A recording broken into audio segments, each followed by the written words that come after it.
from a lot that sat empty for 75 years in New York's Lower East Side. Springs up what just may change the course of cities throughout the world. There's a wide range of issues, and we're tackling them all here in the space.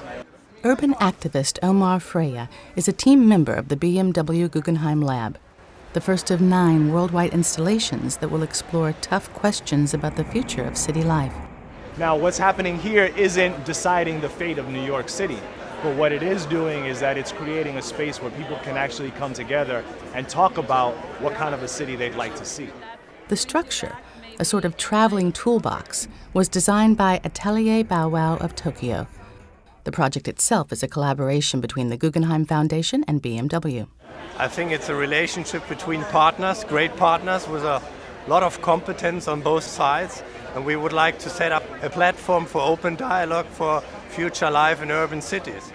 In the lab, there are no discussions that are off limits. We're thinking about the whole system of the city, from zoning codes to rules about where you can throw your garbage. Team member Charles Montgomery is a journalist who writes about urban life. At this point, our biggest aspiration is to learn how to ask the right questions. BMW is a leader in its industry, and as a leader, you always seek for getting the answers ahead of time. But in order to get answers ahead of time, you have to get the right questions first. And that is why we partner with the Guggenheim. We actually created this game that we call Urbanology. The lab is a public space, and anyone who visits can participate in discussions and games like this, where simple questions can provoke complex feelings. All right, so question number 5, will you allow begging in the street? Very simple question. Yes, I see a yes over here. So why? The theme for the first 3 cities is called Confronting Comfort.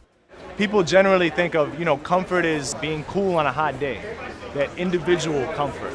And what we're putting out there is that everyone pays a price for comfort.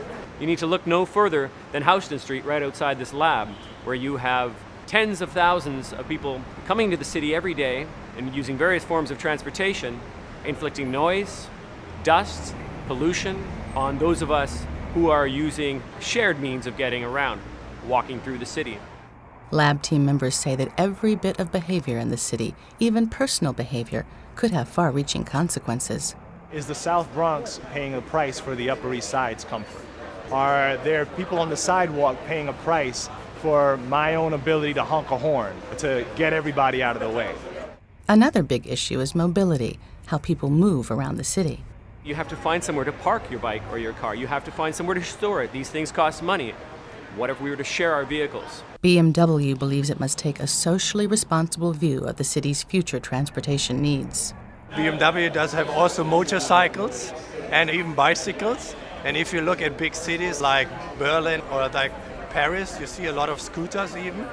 Maybe scooters are more important in the future. We offer mobility solutions. We have just founded a car sharing system to explore how car sharing might work in the future.